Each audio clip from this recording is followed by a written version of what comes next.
Labour MP Michael Connaughty, the chairman of the European Select Committee, who meet to consider European Union documents, also highlighted other areas of concern for the UK, including the legal right of the EU to put pressure on the UK member of the Council of Ministers to hand over power to the EU,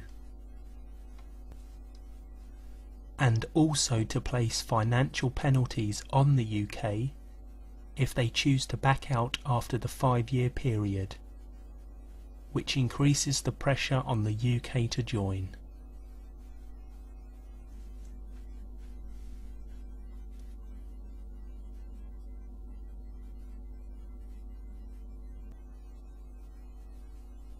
According to Bruges Group, pressure will be placed on the UK to hand over power in the following areas.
The government in 2000 realised the implications of allowing the EU to control this area.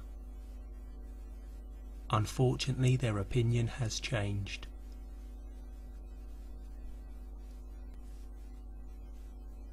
It also turns out there is no red line in foreign policy and defence. All the UK has is a declaration, which is not legally binding, a point highlighted by the opposition in Parliament. It is hard to suggest that the UK will retain its sovereignty in the areas of foreign policy and defence when you look at just 4 things the Lisbon Treaty will create in this area.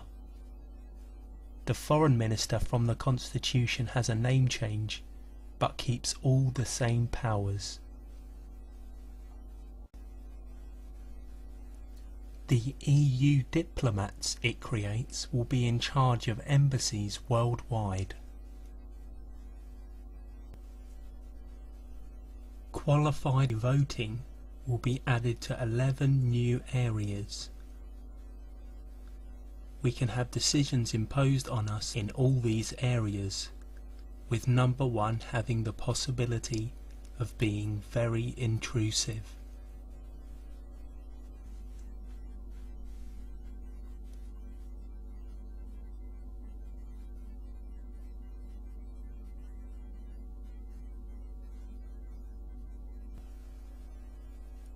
It also encourages the member states to spend money on its military capabilities. This is suggested as being a stepping stone to a European army. This could be the reason why Britain wants to spend billions on improving its weapons of mass destruction. It is claimed at the time that the UK secured a red line in the form of an opt-out on the Charter of Fundamental Rights, which is argued as being the most important area.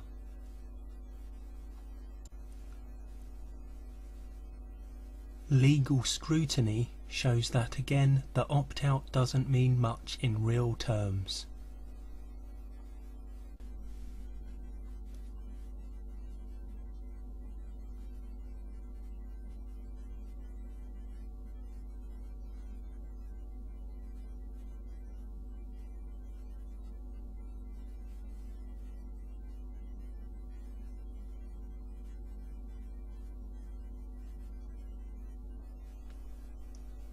and also appears common knowledge among the European Commission.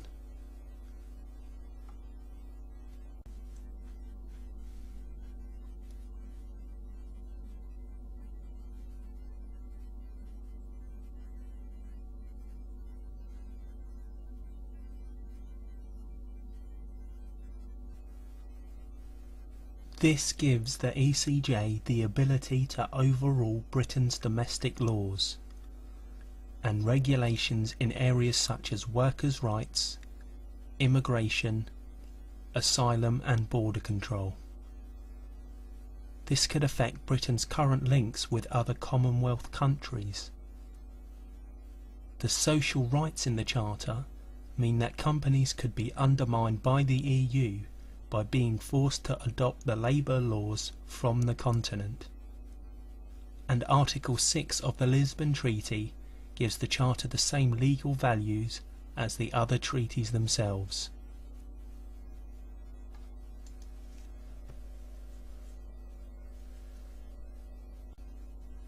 At the time, the government used this protocol to tell everyone, including Parliament, that this was legally binding and would not affect British laws. However, the next point of the protocol paints a different picture. On the surface, it seems to back up the previous claim, but a second read, it seems to only apply to a specific article of the Charter. It then states, except insofar as the United Kingdom has provided for such rights in its national laws.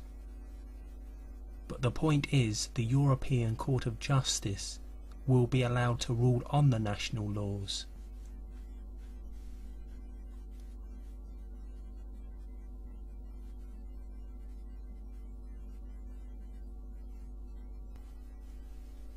This is called cognitive dissonance, and this tactic is used in other areas of the Charter.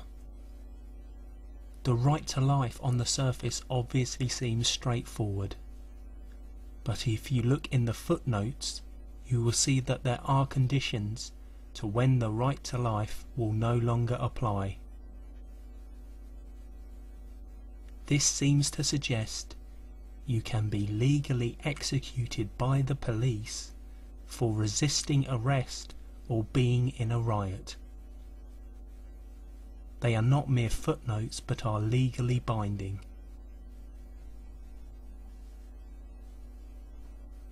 Maybe this is one area that Valerie dare not present us directly. In social security, there are no new red lines. The UK does have an emergency brake on an article for migrant workers, but claims of a victory in this area are misleading.